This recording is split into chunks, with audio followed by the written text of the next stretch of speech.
Hello, Think Twice Radio, and welcome to an episode of Austin Audits, where I'll be taking a look today, a deep dive audit into the city of Buffalo's proposed police shooting and training facility at 379 Paderewski. So I'm going to be taking really a deep dive audit. I've been in the weeds of this issue, so I'm going to cover everything from my issues with SEQR, the State Environmental Quality Review, give some background on the actual history of this proposal, how it came to be, and then also look at some of the potential city of Buffalo zoning violations. And then also maybe do a prep of some of the ways that maybe this facility we can slow down, because the council will be voting on September 2nd to approve a zoning map amendment. So yeah, first let's kind of just start with the deep dive, or just kind of give an overview that for those of you that might know. So this is the proposed facility. So essentially on the council's agenda for September 2nd is a vote on a zoning map amendment. So this building is the historic Adam Blavatsky Post. And yeah, it's 379 Paderewski.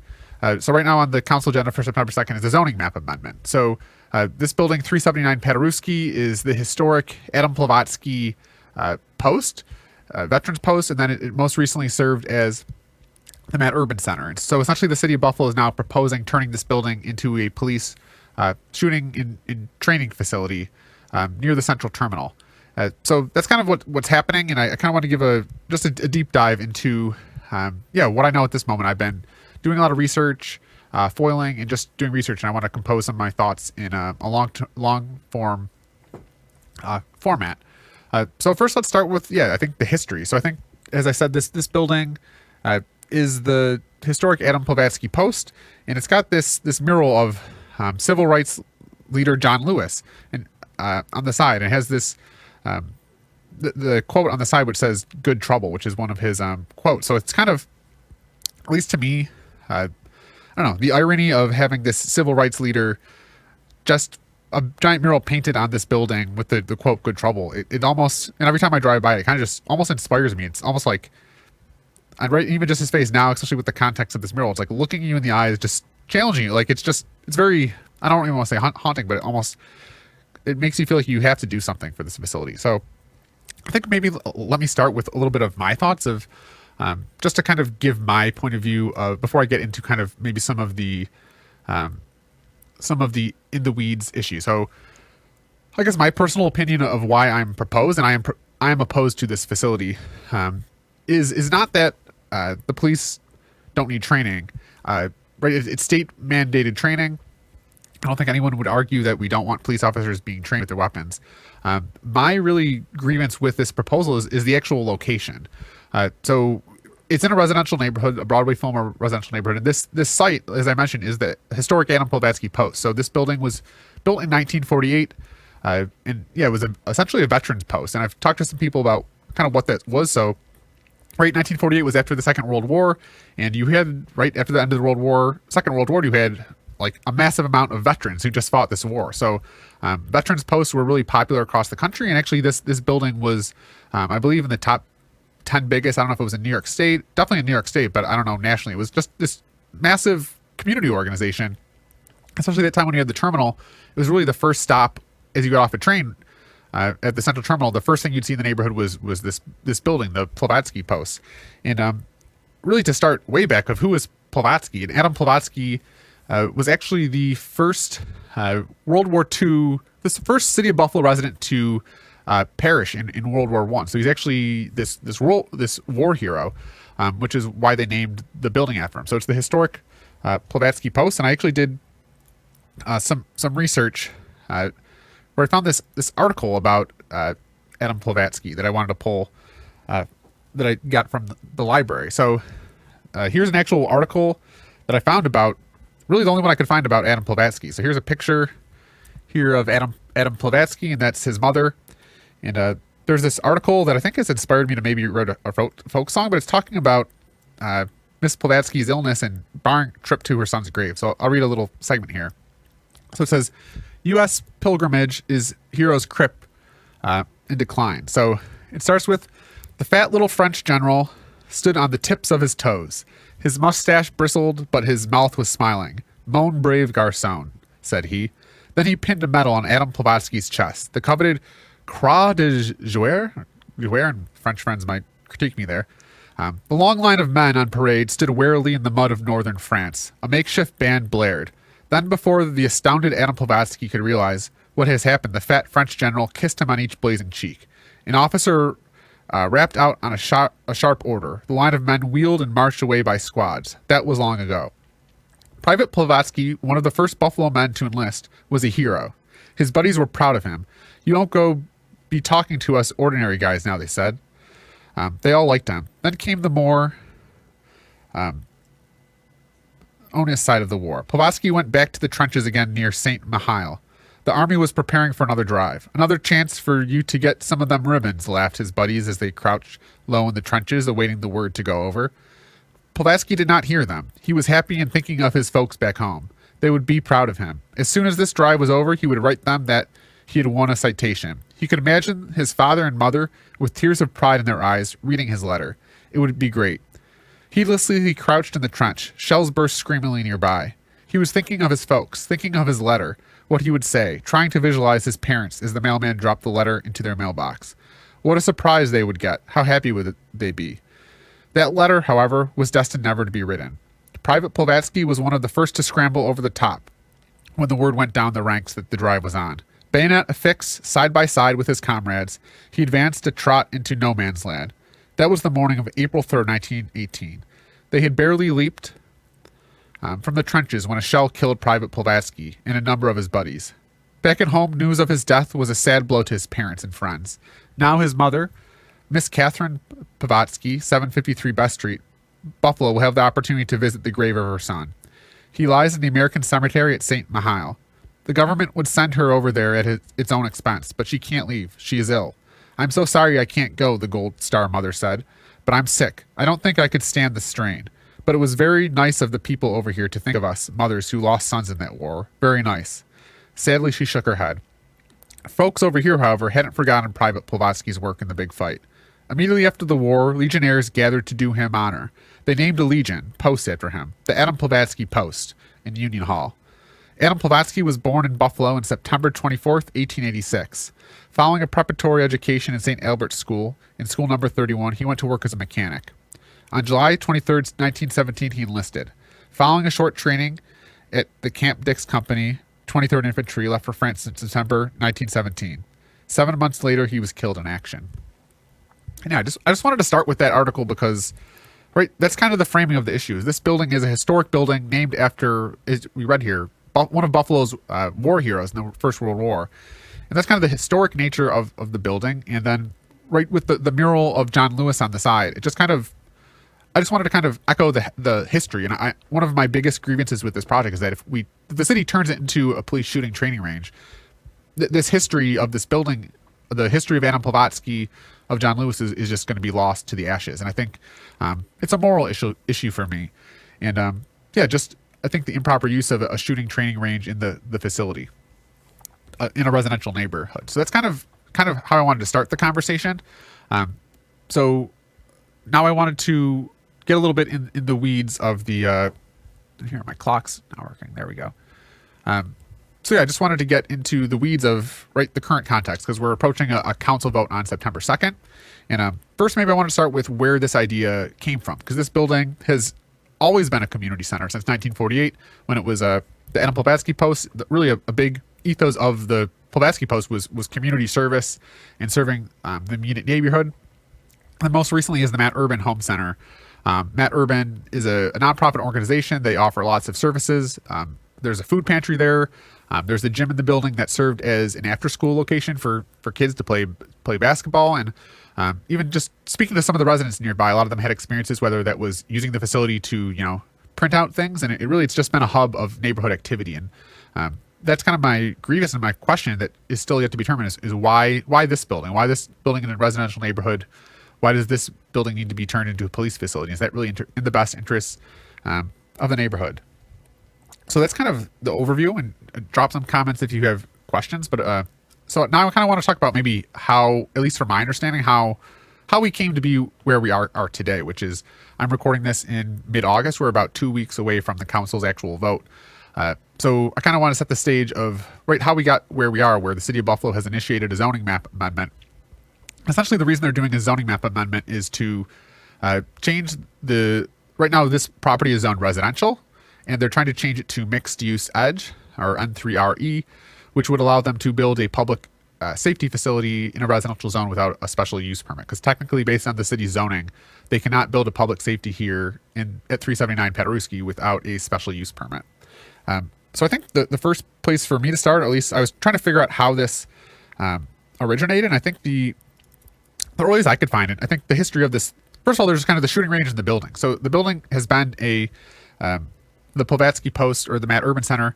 The idea of a police shooting training facility has gone back, I think, to around 2017, 2019. And the city had taken out four bonds for a prior location that they had identified on Seneca Street, that I believe in the Lovejoy district. So that was kind of, always the plan was to put it somewhere on Seneca Street in the Lovejoy district. And then at some point the city decided to scrap the location there and focus on this location for the shooting range. So they kind of have these two ideas of, essentially, the Matt Urban Center abandoned the building because it's just, it's a very old building. It needs repairs, and they just couldn't handle the repairs of the building. So they kind of vacated the building, which left the community center vacant, leaving a tenant. So from my understanding, you just had a vacant community center, and for some reason the proposed police shooting range didn't work out. And I think, and I saw at the public hearing, I was listening to the media scrum, and where council member Mitch Nowakowski, who's really a major player, and really I think the major player driving this, he commented in the media scrum that this was Byron Brown's idea. This originated with the Byron Brown's idea, or with the Byron Brown's regime. And based on some sources I've talked to, it sounds like, while that's true that it was Byron Brown's regime that this happened, it was actually councilmember Mitch Nowakowski who went to Mayor Byron Brown and said, "Hey, I have this building in my district that we could use." But we'll get to that. So I guess, this facility had originally been proposed in Seneca Street in the Lovejoy district. And then from what I can tell, the earliest I could see was last fall, or September 2024, the City of Buffalo's Citizen Planning Council, which makes recommendations for the city's capital budget. And the capital budget is kind of like budgets to fix buildings and infrastructure. So I did pull the actual application from that. This is the earliest I can see. This appeared in September 2024 for the project request. So it was for BPD 379 Paderewski Improvements 2025. And the project description is to renovate the existing building to improve the life and health safety conditions for building occupants. Improvements include structural repairs to the exterior, HVAC upgrades for units beyond their useful life, new fencing and exterior lighting to protect the site, as security is critical for the police building training facility, and new paving, as the existing conditions pose a fall hazard for those who access. And the name on here, or the contact, is Shantina Moore, Divisions of Building DPW and Senior Architect. And she's also a major player in this whole proposal. She's actually the one that initiated the zoning map amendment. And then I think, so right now in the City of Buffalo's capital budget, there's this $500,000 for the capital budget funding request for essentially HVAC and fence. This is the most sinister, I think, part of this application. So it says here, describe how this project is consistent with the city's 2023-2027 four-year strategic plan. So listen to this. It says, the project falls under the strategic plan's priority 2, building smart and sustainable infrastructure, and meets the goal to reinvest in the city's assets and infrastructure. Performing this work would help accomplish the prioritized infrastructure investments in historically disinvested communities, including East and West Buffalo corridors such as Grant Street, Jefferson Ave, Bailey Ave, Michigan Ave, and other major arterials. So I think that's so sinister because they're literally saying that this is a smart, sustainable infrastructure, and this is an investment in a historically disinvested community, which I think a historically disinvested community, which is predominantly people of color, predominantly refugees, a Bangladeshi population. So literally they're saying, I think that's kind of misrepresenting what the goal of the strategic plan is of investing in infrastructure in these neighborhoods that are disinvested. It's not police oversight, police training facilities. It's really supposed to be like making the streets better, making affordable housing. improving sidewalks and the actual, maybe the lead pipes of the actual infrastructure. I don't think a police facility, especially given the recent police reform agenda and just the historic nature of the tension between communities of color and policing, that just because the facility is located in a disinvested community doesn't mean that it's an actual infrastructure. So I was kind of curious how they were getting away with this, and yeah, I think that's how the city is justifying. Yeah.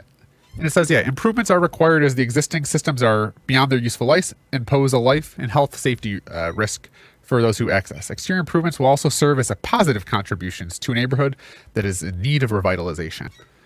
And yeah, that's the capital budget proposal. I think it's especially relevant given the current situation where the actual city controller is now refusing to issue bonds because the acting mayor in his capital budget had proposed $110 million in his capital budget, and then the comptrollers has set a $28 million capital budget cap. So essentially we're in this stalemate where the mayor and the council have approved a capital budget that the comptroller is saying the city can't afford, and is refusing to fund the full capital budget and saying, hey, I have this $28 million cap. You give me a list of projects in priority and we'll fund the first $28 million.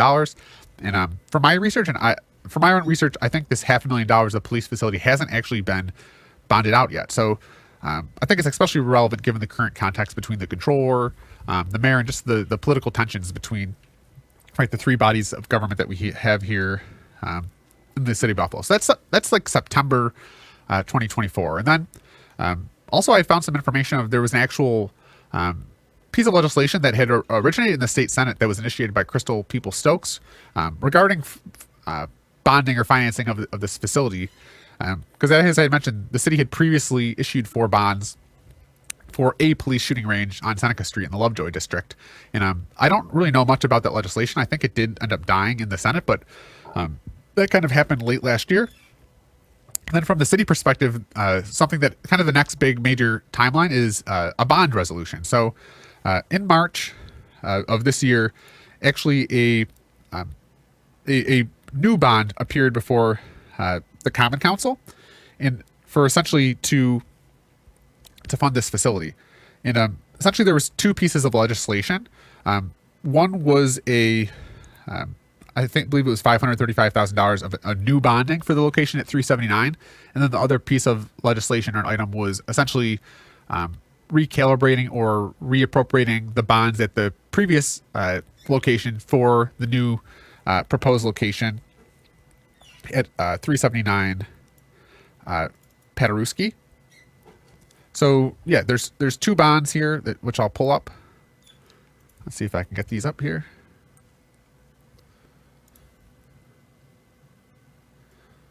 Technical difficulties. So here we go. So yeah, here is the bond. It's again authored by Council Member Mitch Nowakowski.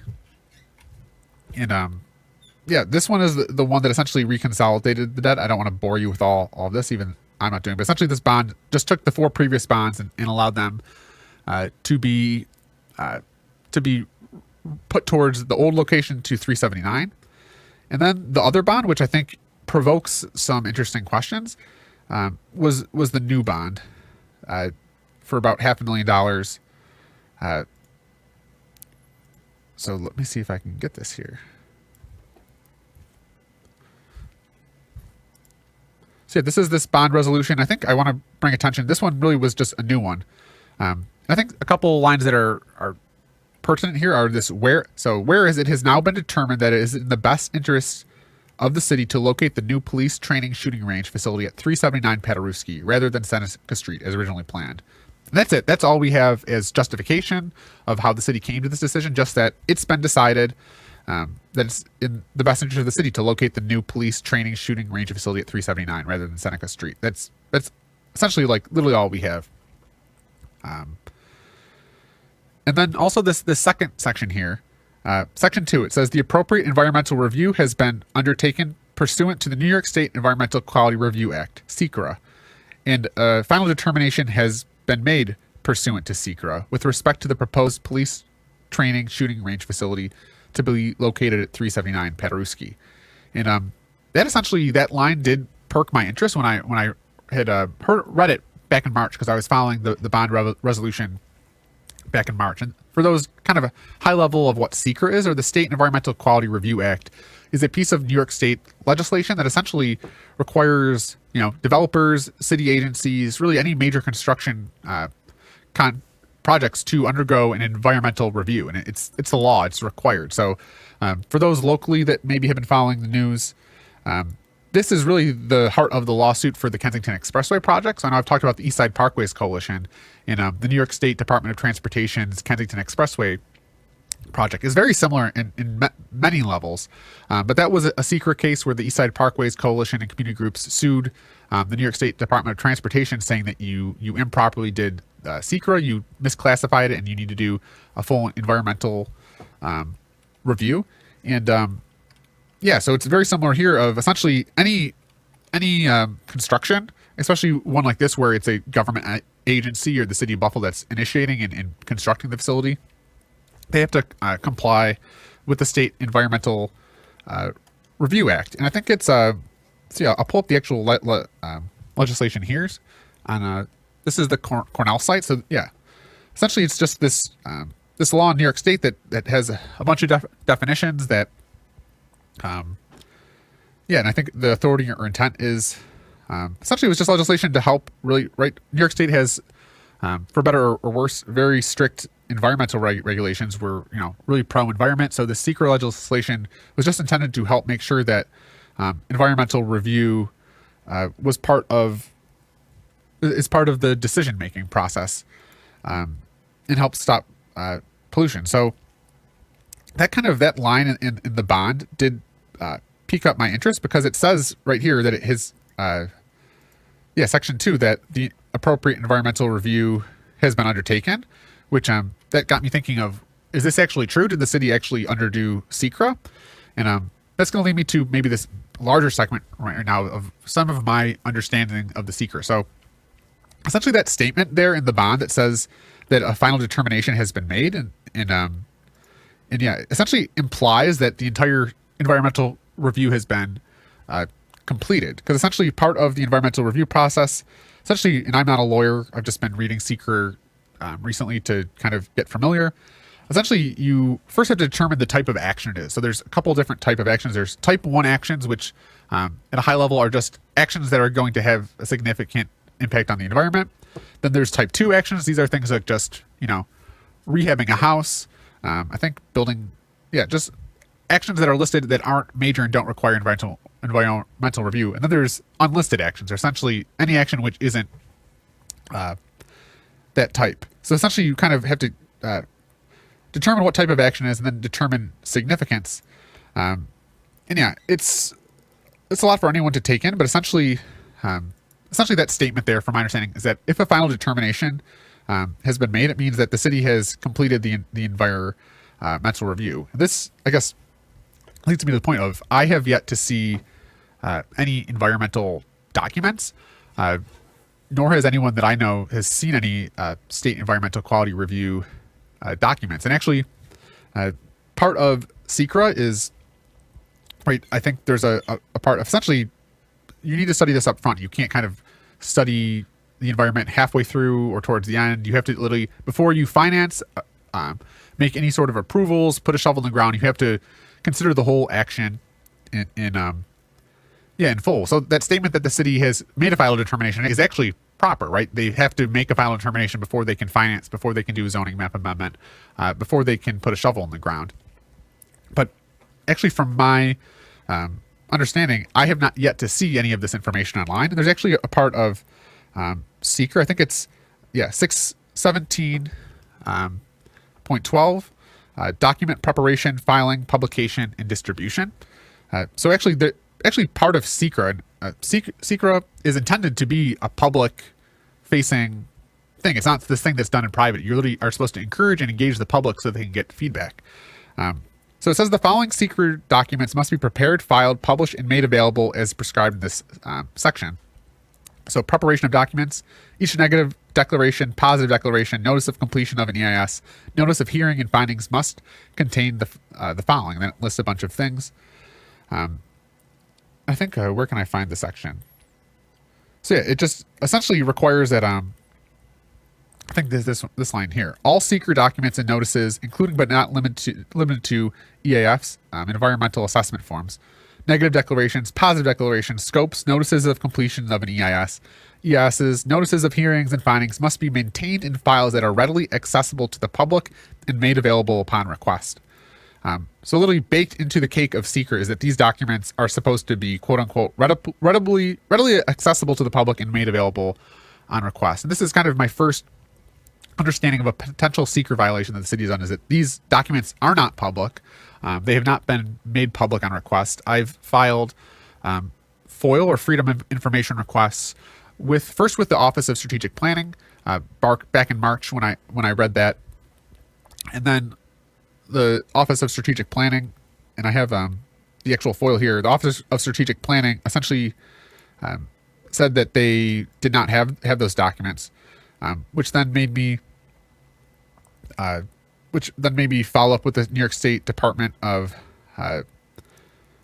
Environmental Conservation, because if you said you've done it, they should have it on file. Also, the state DEC said they did not have any more those documents on file.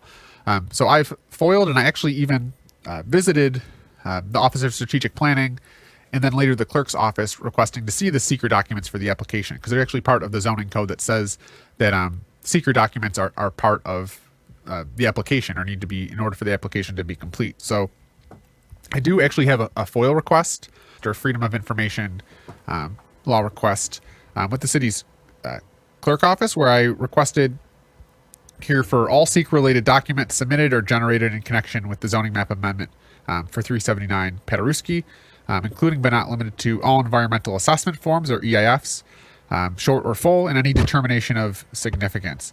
Because essentially, because no public information has been made, we don't know, right? We don't know if the city's listed it as type 1, as a type 2, or as unlisted, and we don't know if they've declared a positive declaration or a negative declaration. I guess I can kind of piece together what I think they've done. So what I think they've done is I do believe that the city has classified this as an unlisted action with a negative declaration, because that would explain. I've talked to some sources that essentially, I think we had the city's urban planner Chris Howley had commented, and he's kind of the one that he's the one representing the Central Terminal Neighborhood Association. He's also a city planner.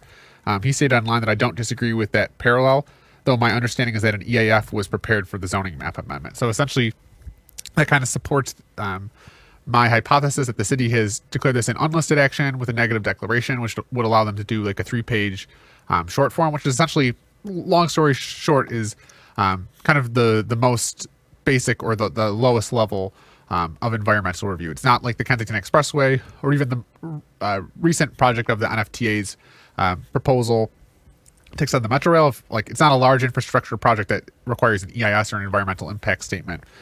So they kind of done the bare minimum, which I don't know. We don't know if that's proper or not, because essentially in the SEQR documents, you have to kind of, explain your rationale, your justification. You can't just say negative, undeclared. You actually have to, apply your logic, what you did consider, how you came to the conclusion, then you make that public so people can see how you did it. So it's very different than the Kensington, where a lot of SEQR lawsuits that I'm aware of are kind of, you challenge the agency that they came to the wrong conclusion. They did the work and they just got it flat wrong. It's a positive declaration when it should be a negative.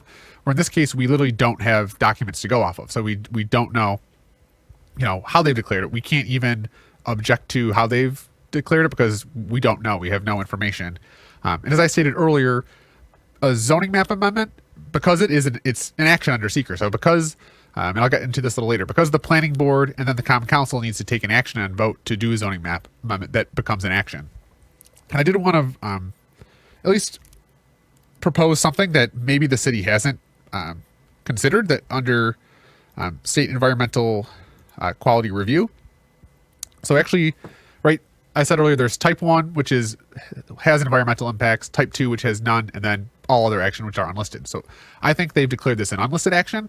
But actually, if you look at the type 1, this is type 1 actions here. Type 1 actions, right? This kind of lays out type 1 actions. But there's actually this section down here. Where if I can find it. So right here, section 8, or no, section 9.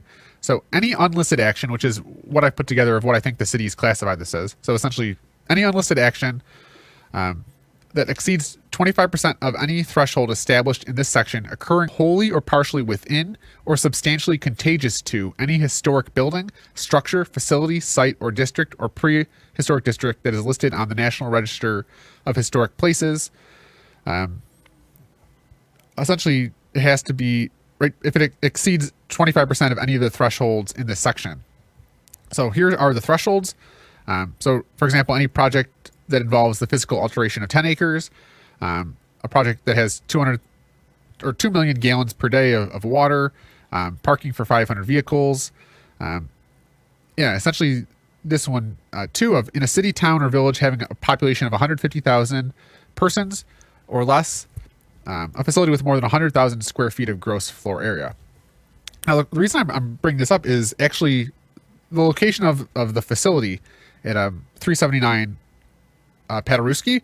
It is actually significantly contiguous to a historical site, which is the Central Terminal. So the Central Terminal, for those of you that don't know, is actually the City of Buffalo's historic train terminal. So it actually is listed on the historic place of national places. So it is a significantly contiguous, and actually the New York State DEC actually has a site where you can generate an EAF for a population. So when you kind of punch in 379 Paderewski and it generates a template, it is checkbox that it is significantly contiguous to a historic place, which kind of brings me to the Central Terminal's master plan.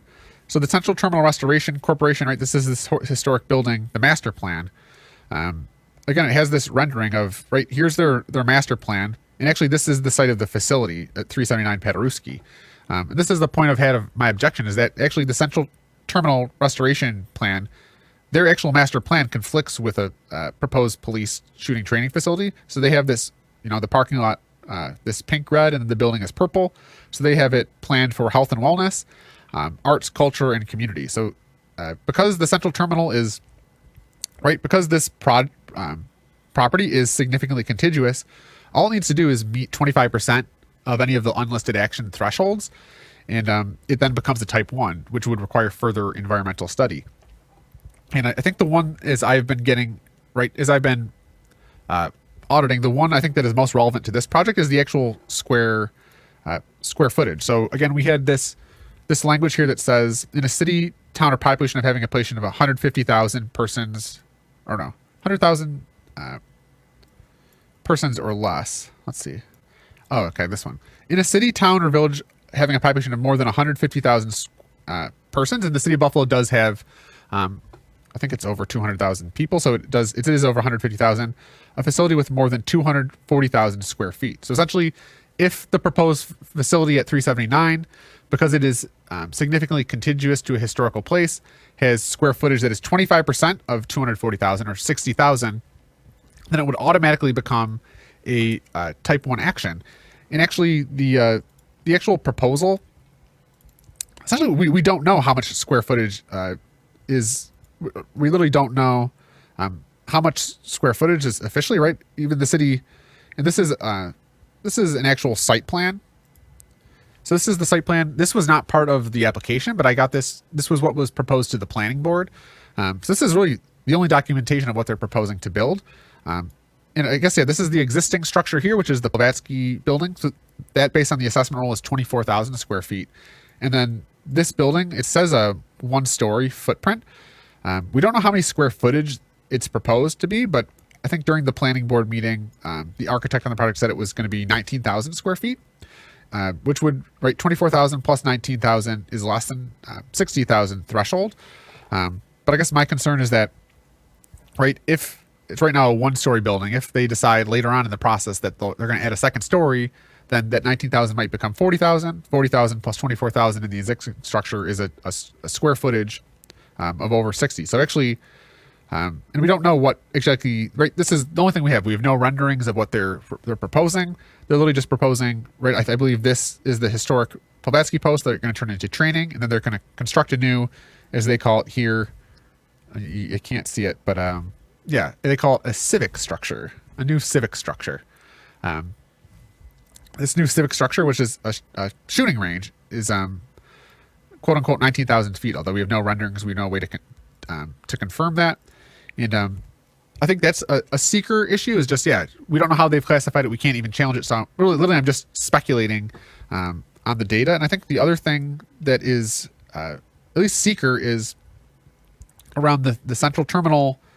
Actually, they recently applied for a brownfield credit. So a brownfield is essentially a program that, right, you have government money that is towards properties that are historically toxic or are polluted, and it helps, right, revitalize those spaces. You get funding so that you can regenerate, so you can address some of the environmental concerns of the site, and redevelop it. And actually, the Central Terminal Restoration Corporation applied for a brownfield application, and so actually there's actual data from their and so this is actually a site plan from their brownfield application. So they have a list of, right, this red border is their property, but look at this, right across the street is the proposed police facility. So this is, as I showed that map earlier, this is the training building. Then they're proposing building a shooting range right here. And actually, one of the points they have is this SB1 and SS1, which I believe is something around soil. Like, I don't know what it stands, but those are the literally points that they've tested with data. So you have this SB1 and SS1, which I think I measured this is technically 300 feet from the facility. So there's actual data here. I think the most concerning one is they have, right, all this data about the different sites and then levels. And this SS1, right, this SS1 point, which is right here, right, which is very close to the proposed facility. Actually, when you look at the data, right, you have this metric or this matrix from unrestricted green to residential bad. And actually this site, so this SS1 here has tested positive at the industrial level at 1.3 for the chemical benzo A pyrene. And then these other ones, benzo A anthracene and benzo B fluoroethene. So actually we have a point, right? This 1.3 benzopyrene is one of the chemicals they tested for. But this point right here, SSS1, which is 300 feet from the facility, has tested positive for benzo A pyrene, which is actually a known carcinogen. And it's generated through, for my research, the kind of combustion of coal or organic matter like wood. So actually, right, the central terminal used to have lots of trains, and those trains were burning coal ash. So that's kind of the reason this point is polluted. And also this Great Lawn area here, actually in the Central Terminal Restoration Corporation's brownfield plan, they say that this field is filled with historic fill material. So there's actually, I believe it was 3 to 5 or maybe up to 11 feet of actual historic fill material or pollutants that's in this lot. So I guess the question this raises from my point of view, especially regarding to SEQR, is that, wait, if there's industrial carcinogen that is at an industrial level, right, the highest level here, 300 feet from the facility, I think it's reasonable to assume, or at least to investigate, that, wait, what is the soil conditions of the parking lot, especially if the new construction of the shooting facility, right, you build a new structure, you have to build a foundation, you have to dig up, you have to install new soil lines,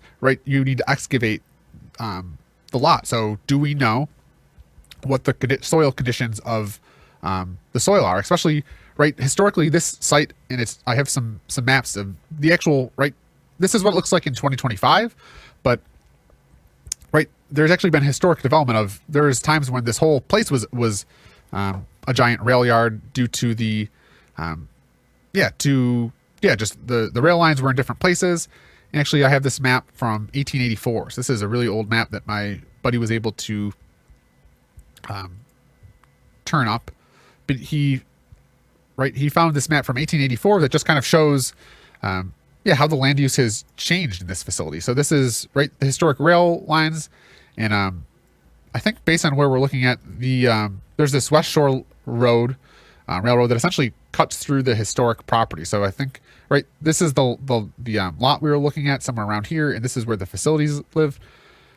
essentially just to show that this whole area is an old industrial rail line, right? It's the terminal. There was tons of trains there.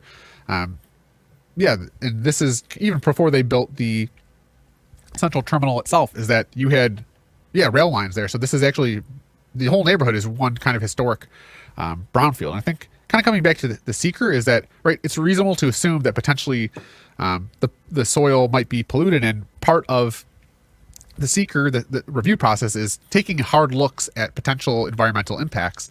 And I think based just on that data alone, that 300 feet from the facility, you have historic fill that has a known carcinogen, is tested at industrial levels, right? Pollution doesn't stick to parcel lines if it's been there a while. Potentially, through rain, through the elements, that sewage might have gone across the street, or maybe, we don't know. And one of the parts of SEQR is that municipalities are required to take a hard look. SEQR exists exactly for this type of thing, of you study the area, you kind of get ahead of what the environmental impacts will be before you do anything, before you put a shovel in the ground or plant anything, And I think, right, has the city taken a hard look at benzopyrene, or the soil conditions of the facility, especially if they expect to excavate through new construction?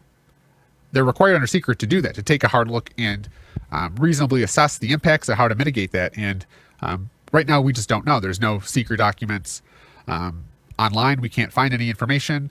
I visited the clerk's office, visited OSP seeking SEQR documents. And so, I guess just needless to say is that there's a lot of questions at this point, especially as the city was meeting with the Central Terminal Neighborhood Association. One of the things that came up in their kind of conversations, right, was just around noise, right? It's an obvious concern if you build a shooting range in a residential facility, a residential area, is that noise going to affect the residents? And right, we actually have this community benefits agreement that came out where they say that a written verification by a design professional that noise from the indoor range will be wholly undetectable off-site. So, right, the residents that have met have expressed concern with the site, and actually SEQR is very broad that actual sound is a consideration. So it's great that they're going to get written verification by a design professional, but actually under SEQR, they're required to study that, right? That's a concern that would have. So, and also another thing here, I think it says removal of the chain link fence. And this is the CBA. So that's kind of the SEQR part, which I think kind of leads me to the whole community outreach section of this zoning map amendment, right? So there's the actual zoning map amendment itself, which has a procedure under the Green Code. So the Green Code is actually the City of Buffalo's it's the code, it's the building code that governs land use in the city. So it kind of outlines what you can build where. And here's a copy of the actual Green Code. I've kind of talked about the historic nature of the building, the SEQR. Now I kind of want to move into the Green Code, because that kind of brings us up to the present day. So the Green Code is the UDO, the Unified Development Ordinance. This is the land use for the city. So I think I have a map of, there's a map here that, this is the map of the city, which essentially, all kind of parcels on the city have some sort of use. So here's a map of the actual facility.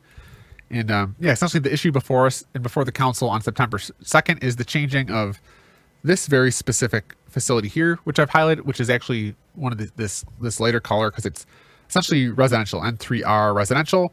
And what the city's proposing is changing it to this N3E mixed use edge, which is this color here. And essentially that allows them to, they're doing this because they want to build a public safety facility. So here's like an example of kind of the graph chart that I've assembled that essentially just kind of shows how the UDO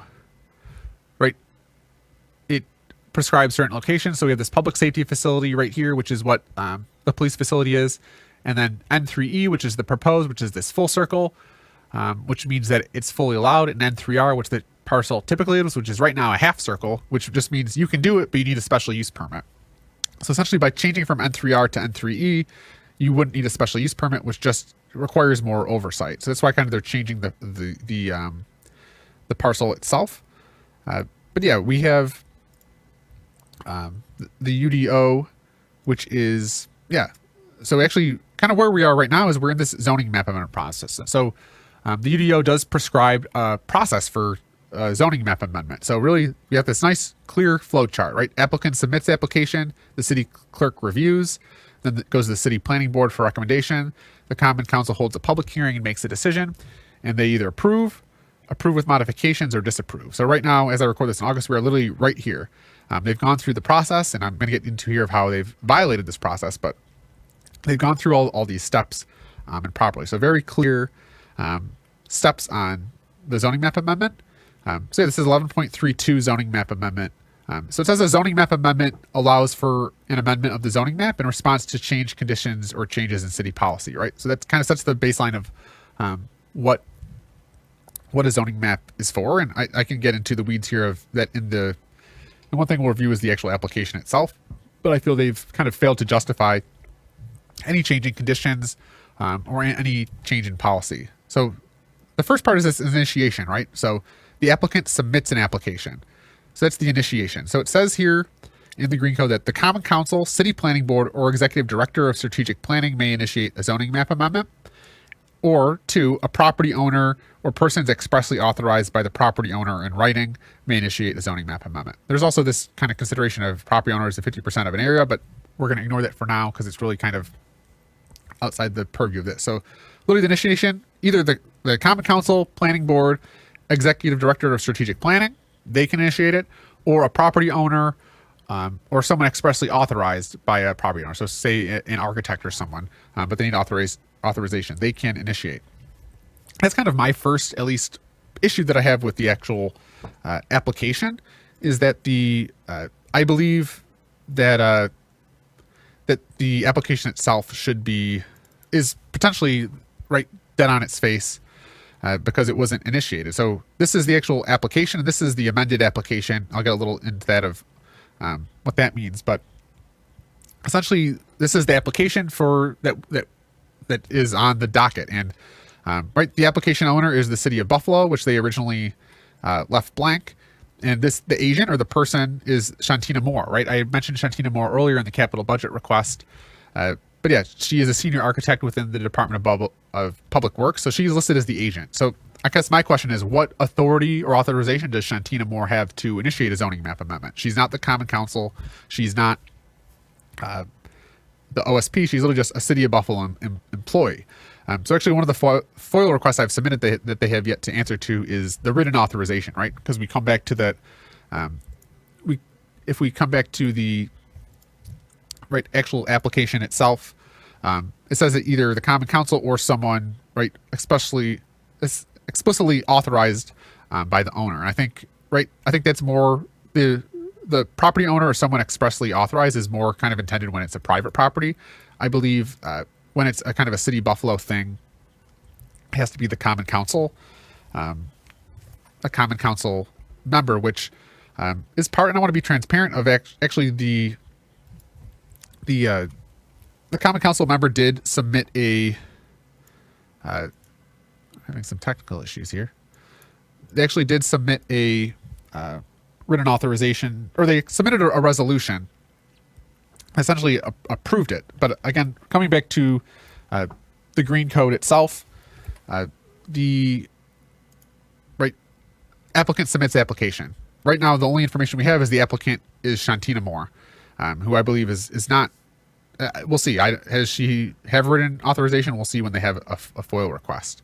Now it's kind of been, and I think what the city is trying to say is that the Common Council initiated this because Councilmember Nowakowski followed a resolution, but in that resolution he didn't say to initiate it. He actually said that they approved it, which is improper because the Common Council can only approve it after you've gone through the process.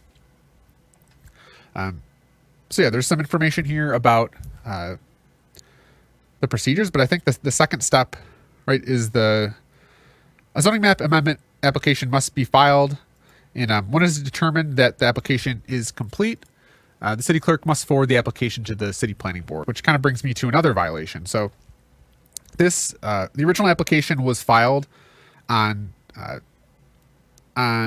July 2nd, and then it went to the planning board, and the planning board approved it on July 14th, where they heard the item. So the July 14th planning board meeting, the planning board did approve the map.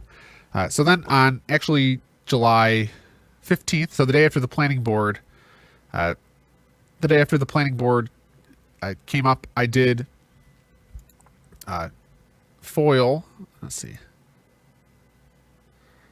So on July 15th, so the day after the planning board, I did foil for the notice of completion, and then on July 16th, they resubmitted the application. So yeah, I foiled for the written authorization, but also so July 16th, the city. I'm going to stick here just because I'm getting a little sidetracked. So July 16th, the city. So yeah, the original application, we have two applications. The original application was submitted July 2nd, and then it was sent to the planning board, and the planning board heard the item on July 14th, right? So that happened, which is following the procedure. So July 14th, the planning board heard the item, and then on July 15th, I filed a FOIL request seeking the clerk's notice of completion. Because right here on this flow chart, right, applicant submits, then the city clerk reviews the application for completeness and authorizes a determination.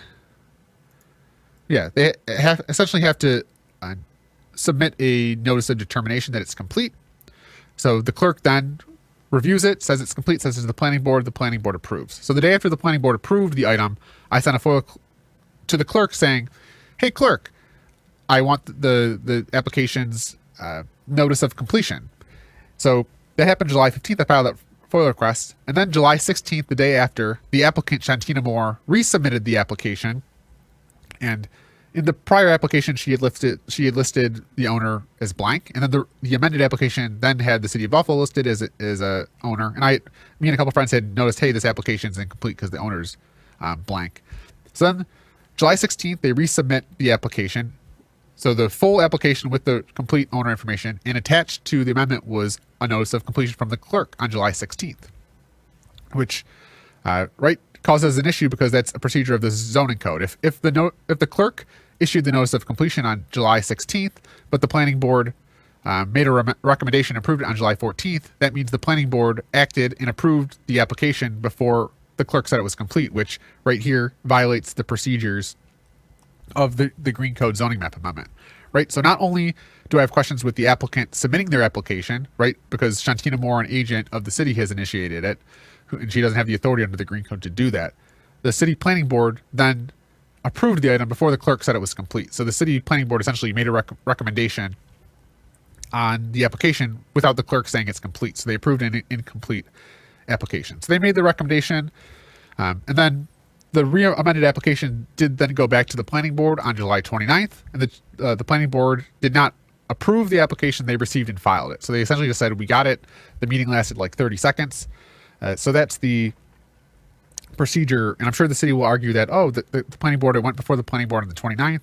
But again, they approved the item. They took action on July 14th, which is 2 days before the clerk said it was complete. The other part here is this approval standards. So another FOIL request I've submitted, and it says here that approval standards. A zoning map amendment is a matter of legislative discretion that is not controlled by any one of the following standards, but rather on a balancing of these standards. The city planning board must make written findings of fact on, and the common council must consider the following criteria. The proposed zoning map amendment is consistent with the spirit and intent of the ordinance and the comprehensive plan, compatible with the existing form, pattern, and use and zoning of nearby property, corrects an error or omission, adds clarification to existing requirements, or reflects a change in policy, or is consistent with the trend of development and any in the general area of property in question. And then fifth, promotes the public health, safety, and welfare of the city. So again, it says that the city planning board must make written findings of fact right on those 5 approval standards. So another FOIL request I have is with the planning board asking for those written findings of fact, because the planning board, the Green Code, they can't just approve it. They need to, it's required that they submit a written finding of facts on those 5 approval standards. And I believe they don't have a written finding of fact. I guess I've talked to some people and they seem to think that the planning board never makes written finding of facts. They literally just approve, disapprove, approve with modifications. But we'll see. That's an outstanding FOIL request that I have yet to hear from. Again, another violation of the green code, right? If the planning board approves it, especially, right, the approval standard on public health and the environment, which is up here, how can they make a written finding of fact on the environment if they don't have any SEQR documents in the application, which would help guide them? So that's another violation. And then, which leads me to the Common Council holds a public hearing and makes a decision. So on July 29th, so the planning board held 28th, not the 20th, the 29th, or maybe it was the 30th, that Tuesday there. The Common Council did hold a public hearing. I was one of the people that spoke at the public hearing, and I guess, yeah, technically I haven't found any violations, although I have yet to go to the sign that's posted on the property, because I think it has to be 12 square feet. So I've yet, and if maybe one of the auditors out there can go verify the sign with a measuring tape that it's 12 square feet. Although they're supposed to, right, they are supposed to announce the public hearing 10 days before, which it looked like they did properly in the newspaper. They need to send a mail notice to all property owners within 400 feet of the property. And I did one of the FOIL requests I sent was around the exact 400 foot, the mailer list. And right now I have still, I did a geo query where I took the perimeter of the property, went 400 feet out, and then used the city assessment roll to determine, the owners. And I've yet to verify that all the owners and all the properties in there were notified. That's something to do. But yeah, essentially the planning board, or the public hearing, I was one of 3 members to speak. The first was the agent Shantina Moore and the architect from Lero. They gave a brief statement. And the first person that was called up was the Central Terminal Neighborhood Association representative, Chris Hawley, who is the president of that group. But he's also a urban planner within the City of Buffalo's Office of Strategic Planning. So he does work for the city, and just based on my experience, if you work for the city, you really can't have your own opinion. So keep it, or you can't publicly express it. So keep that in mind. But he did get up there and he read a prepared statement saying that the neighborhood group was in support of the project. And then, then I spoke. I spoke about some of my procedures that you only have 3 minutes. So I tried riffing what I knew. And then my friend Nathan Feist also spoke regarding the SEQR, and that was all. There was only 3 people that were there, which was disappointing, because I know this is an issue that is very important to people, but it wasn't really well promoted. And it's just hard for people, especially working people, to get out at this is 1 o'clock on a Tuesday. So I did take off from work, and it made a priority to be there. But yeah, those were the only public comments that were on the record. And then that was July 29th. Or July 30th, that Tuesday there. And right now we're in this holding pattern where, as I said, right in this procedure, we're right here we're just waiting for the Common Council to approve with modifications, or disapprove. And I think, kind of the narrative we see publicly is that the community supports this, but I think, even the Central Terminal Neighborhood Association, which is the group that supports it, their first meeting, I actually have a picture of their meeting. They have here's a picture of the community meeting. This is the deputy police commissioner, the police commissioner, and council member Nowakowski at Eugene V. Debs Hall, which Chris Hawley is the operator of, and this is the Central Terminal Neighborhood Association. This was the community meeting that the city is really relying on to kind of justify that the city, that residents support it. So this is the group. And these are the people that were in the room when, it was proposed. And again, I should point out that the Central Neighborhood Association, this is April 2nd. So this is, April 2nd that this meeting happened, which again, the bond for this whole facility was approved on March 18th. So again, the council member and the police department are engaging the community after the city has already taken out the bond. So even my perspective is really how much say did this community group, right? What it was, I don't know the context. We just have these pictures too, but when the decision's already been made from the top and you have this meeting, I think it says a lot that the community was not engaged until after the city had already made the determination, whether it was in the capital budget, where it was through these bonds, that this is what it was going to be. And I think, right, coming back to the original point of, based on the current zoning, the city actually can't build the facility. So, right, they not only did they bond everything out, they did a capital budget, but they've been doing all this. Actually, my friend Nathan, who submitted public comment, he actually says in his public comment, and in the application itself, Shantina Moore admits that the current use of the building is a police administrative building, which, right, it's a police administrative building, but according to the current zoning of the building, that building cannot be used for government administration or public safety. So they essentially admitted that they're operating the building as a police administrative building, but they don't have a special use permit to do it. So they're already kind of openly acknowledging, right, that they're currently violating the zoning code of the city, and it just kind of makes it, I don't know, it just opens themselves up to things like this, where this zoning map amendment, you now have made all these decisions, you borrowed this money, and now you need to change the zoning map because all that work you did was done technically without being allowed to do it. So that's kind of where we're at now. So I've got 2 minutes here that I want to close with, maybe, right, that's the high level overview, and I know I threw a lot of facts out there about SEQR, about the zoning code, but I did want to speak a little bit about where we're quickly approaching, which is September 2nd at the City of Buffalo Common Council meeting.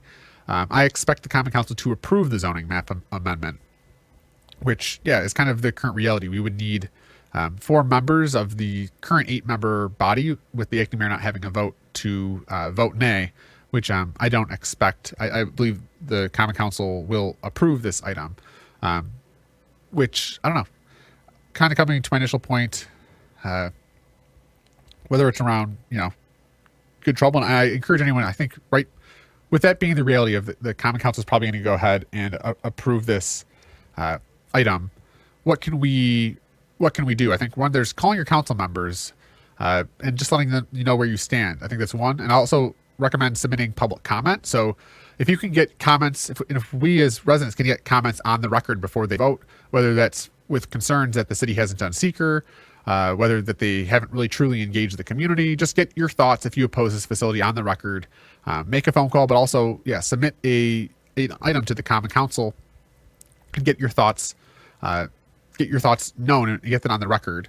And also, I think one loophole, right, that I think could happen is there's a part of the Green Code that says Shantina Moore could withdraw the application, the agent. So I think either Councilmember Nowakowski or Shantina Moore could withdraw the application before the council votes, which I think is highly unlikely, but it's possible they could do it if they chose. And then the other issue is, one thing, and if I was in the council, which I'm not, but something they could do, is the Green Code says that within 62 days of the notice of completion, the council needs to hold a public hearing. So they've already held one public hearing, but I know there's some community outreach to just have more public hearings. I think, given the 62-day window, there's nothing in the Green Code that says the Common Council couldn't hold a second public hearing, and they would have enough time. If they took action on September 2nd, they could get the 10-day mailers out on September 6th and hold a public meeting by September 16th. So, and I think there's a group of residents that I didn't speak on that are looking to get this on police oversight. So I think really just a matter of organizing and getting information out there. But yeah, that's kind of the pre-cap, and I did want to, I'll maybe be recording more content, but if you had any questions of anything I discussed here, drop a comment or send me a message. I'd be glad to explain more. Maybe what you learned, maybe what you still want to know, and be glad to share more information before the vote on September 2nd. Auditor Austin, clocking out.